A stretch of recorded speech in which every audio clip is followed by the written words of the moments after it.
Why men hide their pain?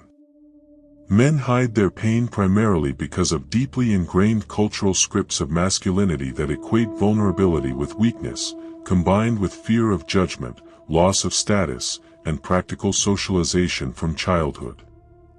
This is not universal to every man or every culture, but it is a widespread pattern documented across psychological research, surveys, and clinical observations. Boys don't cry. Core reasons. From an early age, many boys hear messages like, "Boys don't cry, man up," or "toughen up." These are not just throwaway phrases, they form part of what researchers call restrictive emotionality and the command box, a narrow set of acceptable behaviors that prioritize stoicism, self-reliance, toughness, and emotional control. Showing sadness, fear, grief, or physical/emotional pain risks being labeled soft, feminine, or incompetent, can therefore feel like weakness. The pressure to prove yourself. Social status plays a role. Manhood is often treated as precarious, something that must be continually proven rather than simply possessed. Admitting pain or seeking help can feel like exposing vulnerability in a competitive hierarchy, which some men experience as hazardous to their standing with peers, partners, or at work. Fear of embarrassment, awkwardness, being seen as a burden, or being mocked ranks high in polls of why men stay silent.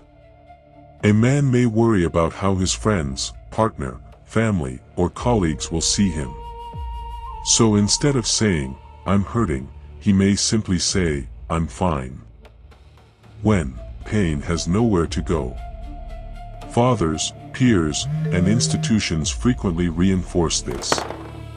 Emotionally distant or modeling stoic fathers, peer policing, teasing, exclusion, or homophobic taunts for emotional displays, and broader cultural ideals of the strong provider all contribute. Boys start more emotionally reactive than girls in infancy, yet are often expected to become less expressive. The conditioning overrides natural tendencies. But suppressed emotions do not simply disappear. Pain can be redirected into isolation, overworking, irritability, anger, risk-taking, or unhealthy coping behaviors. For some men, anger becomes the emotion they feel most comfortable expressing because it is often viewed as more acceptable than sadness or fear.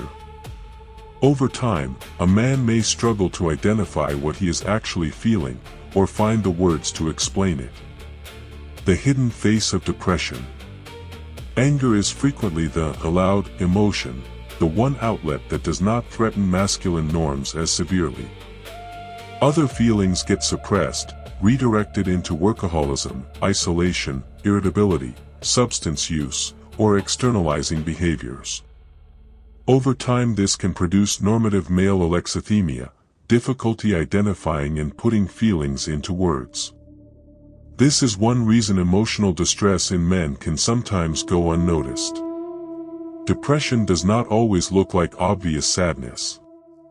It can appear as withdrawal, irritability, anger, exhaustion, loss of motivation, or reckless behavior. A man may look completely fine from the outside while struggling deeply on the inside. Strength is not silence, remove the armor. Consequences, the costs are measurable. Men account for the large majority of suicides in many countries, often roughly 3-to-1 or higher ratios.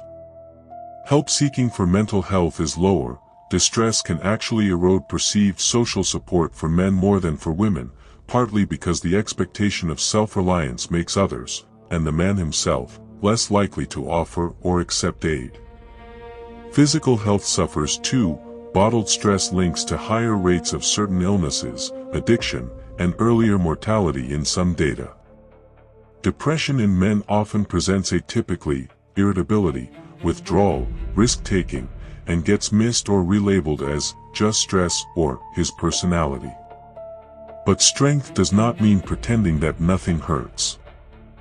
Real strength includes knowing when the armor needs to come off. Talking about your pain does not make you weak. Asking for help does not make you less of a man.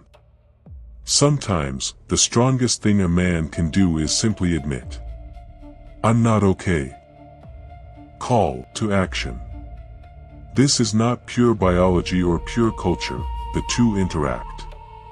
Traditional, sometimes called toxic, masculine norms strongly predict restrictive emotionality, which in turn predicts avoidance of help and elevated suicidal thoughts.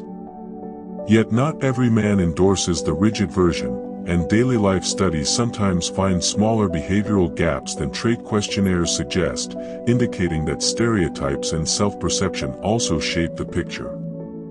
So pay attention to the men around you. The quiet friend.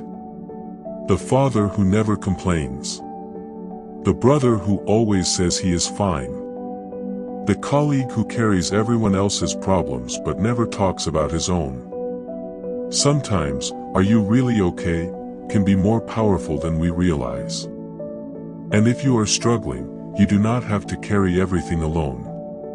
You don't have to hide your pain. Strength includes asking for help.